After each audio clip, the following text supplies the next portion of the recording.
शिक्षा की बात तो होनी चाहिए। बाबा साहब ने कहा है शिक्षा शेरनी का दूध है, जो पिएगा वो दहाड़ेगा। और शिक्षा के साथ संस्कारों की बहुत बड़ी महती आवश्यकता है। एक लड़की डॉक्टर नहीं और लड़का डॉक्टर, विवाह हो गया दोनों का, लाखों रुपया की शादी भई होगी आज से करीब, तब मोबाइल नहीं आते पर टीवी चलती, करीब 25 साल पहली बात है। तो लड़की डॉक्टर नहीं और लड़का डॉक्टर, शादी हो गई तो लड़की वो टीवी देख रही थी और उस टीवी के चैनल पर और विवाद बन गया दोनों पति पत्नी। लड़का ने कहा ये नहीं देखना है, ये मन देखो, वो निकालो। लड़की ने कही हम तो जाइए देखेंगे। लड़का ने कही जाएगा को देखोगी, हम कहेंगे भाई देखो। बोले तुम्हें देखना है तो तुम अपने रूम में चले जाओ, भाई टीवी खोल लिया। ये तो मेरी पापा ने मेरे को टीवी दिया है और मैं अपनी मर्जी से देखूं। लड़का ने कहा अच्छा तुम्हारे पापा ने तो तुमको भी दिया है हमें। हाँ तो फिर दिया है तो क्या है, क्या कोई हम गुलाम थोड़े ही है। तुम डॉक्टर हो, हम डॉक्टर नहीं है। 50,000 तुमको मिलते हैं, 50,000 हमको मिलते हैं। तुम अपने पैरों पर खड़े हुए, हम अपने पैरों पर खड़े हुए। लड़का ने कहा बहुत बड़ी बेवकूफ है। उस लड़की के हाथ में रिमोट लगा हुआ था, तो गुस्सा आ गई तो फेंक करके रिमोट मारा टीवी में, शीशा टूट गया। और डॉक्टर खड़ा हुआ तो एक लात लड़की में डॉक्टरनी में मारी और एक टीवी में मारी, तो दो इकट्ठे। परिणाम ये हुआ कि सवेरे कोर्ट में मुकदमा पहुंच गया और दोनों की तलाक।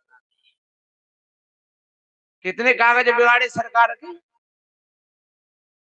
इस पर व्यंग करते हुए कबीर जी कहते हैं पढ़े लिखे क्या कीजिए मन बोरा हो, अंत बिलैया खाए समझ मन बोरा हो। क्या हुआ ऐसी पढ़ाई लिखाई जिससे जीवन में सुख नहीं मिला, शांति नहीं मिली। नहीं, पढ़ना जरूर चाहिए, मैं शिक्षा का खंडन नहीं कर रहा हूँ।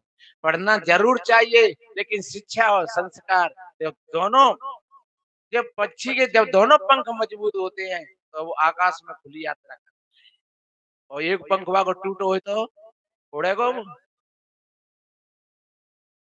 जब हमारे दोनों पैर मजबूत हैं तो हम दौड़ में बाजी मारेंगे, और एक पैर हमारा चटको हो तो क्या दौड़ में बाजी मारेंगे। इसलिए जीवन में दोनों चीजों की महती आवश्यकता है, शिक्षा और संस्कार। शिक्षा मिलती है स्कूलों में और संस्कार मिलती है हमको संत और सत्संग के माध्यम से। जहाँ सत्संग में आएंगे, ऐसे महापुरुषों के सानिध्य में बैठ करके सुनोगे, तो जो मातृ शक्ति, माता पिता संस्कारवान होंगे, वो अपने बेटी बेटा को फिर संस्कार भी देंगे और शिक्षा भी देंगे। शिक्षा से जीवन का निर्वाह होगा और संस्कारों से जीवन का कल्याण। आपके पास में अगर संस्कार नहीं है बढ़िया, तो आपको चाहे 1 लाख रुपया मिले 1 महीना का, लेकिन फिर भी आप गरीबों के खून चूसोगे, आप गरीबों को सताओगे उस पैसा से। और अगर आपके पास में संस्कार है तो 1 लाख नहीं, आपको 20,000 रुपया मिले और 20,000 में ही आपका काम पूरा हो जाएगा। अपना काम पूरा कर लो, तुम सेवा भी कर लोगे समाज की और अपना काम भी, अपना जीवन आपने भी कर लो। क्योंकि शांति पैसे से नहीं मिलती है, शांति मिलती है कर्तव्य निष्ठा से, कर्तव्य परायणता से। और कर्तव्य परायणता का बोध होता है हमको सत्संग से। इसलिए वो माँ कितनी बढ़िया होगी, समझा रही है अपनी बेटी को। ये हमारे भजन यूट्यूब पर आप भाई बहन सुनते रहते हैं, और एक बार नहीं, इनको तो तुम रोज सुनो और फिर अपने जीवन में झांक करके देखो कि जो भजन संत सुना रहे हैं, तो क्या हमारे अंदर में ये चीज है कि नहीं। अगर नहीं है तो फिर वो सुनना व्यर्थ है। जो मैंने अभी बोला था, सुन समझे जन्म मुदित मन।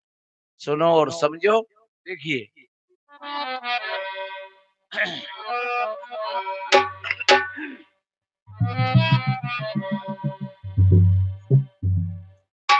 जब बेटी रो रही, माँ ने बेटी को सीने से लगा लिया, पिता भी खड़े हैं, सहेली भी खड़ी है, और माँ कह रही है,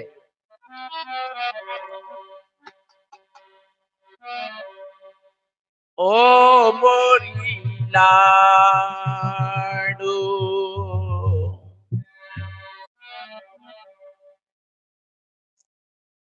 आप ये मत सोचना कि ये महाराज का भजन हमने कई बार सुना,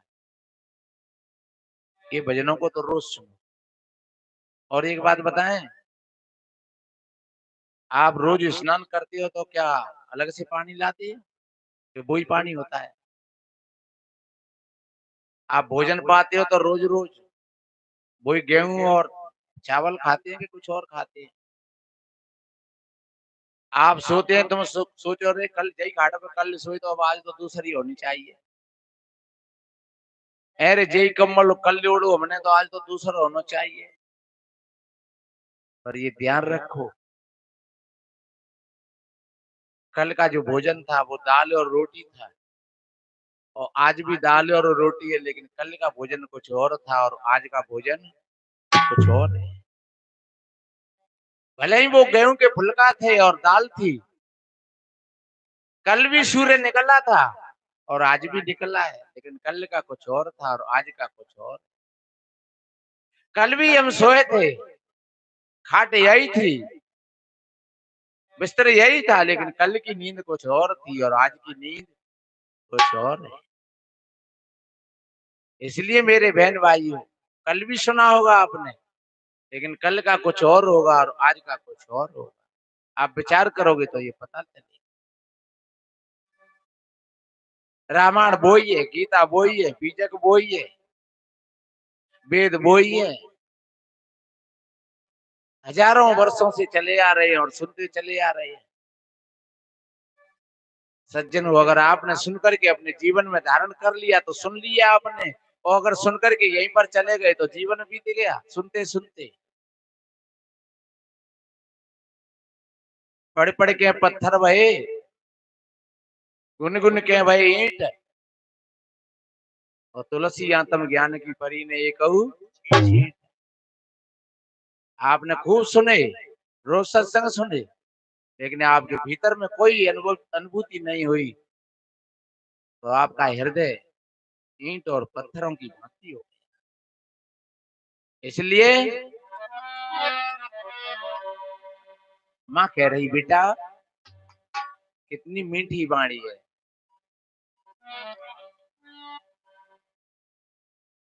कितनी माताओं पर तो अपने बच्ची बच्चाओं से बोलना भी नहीं आता है। बच्चा से कहेंगी माँ मोड़ा तो गधा है भैया, हमारी मोड़ी तो गधैया है, और शायद तुम रोज रोज कहो तो बेऊ क्यों जाने रे, क्या गधई तो ना थी, मम्मी रोज गधा कहती है। बच्चों से किस तरीका से बोलना चाहिए, यही तो कागा और कोयल की परिभाषा है, कौआ और कोयल की परिभाषा है। बच्चों का हृदय बिल्कुल कोरे कागज की भांति होता है। वक्त आएगा तो मैं फिर बताऊंगा। अभी हमारे पूज्य साहिब जी विराजमान है, आशीर्वाद के शब्द उनसे भी सुनेंगे। माँ कहने लगी, ये ज्यादा ऊपर का ज्ञान नहीं है, और ज्यादा ऊपर के ज्ञान की ज्यादा जरूरत भी नहीं है, क्योंकि हम जिस फाउंडेशन पर खड़े हुए हैं वही के ज्ञान की आवश्यकता है। जिस प्लेटफार्म पर हम खड़े हुए हैं यहीं से हमको बैठना है ट्रेन में, तो यहीं का ज्ञान होना चाहिए। और सज्जनों, जिस जगह पर हम खड़े हैं और हम बात करें, कहूंगी हम खड़े हैं मुरैना और बात करें हम दिल्ली के प्लेटफार्म की, तो क्या होगा बात करने से? जाना है हमको ट्रेन से और हम बात करें जहाज की, तो क्या होगा उस जहाज से? वो बातें ही बातें रह जाएंगी खाली।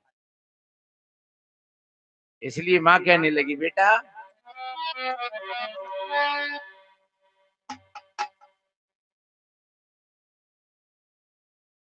ओ मोरी लाडो,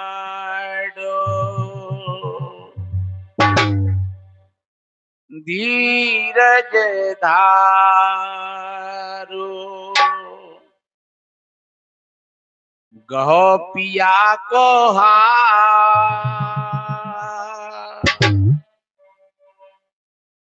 आशीर्वाद है हमारो बेटी, तुम जाओ पिया के साथ, कभी मत व्याकुल होना, पति की होकर रहना, कभी मत व्याकुल होना, पति की होकर रहना।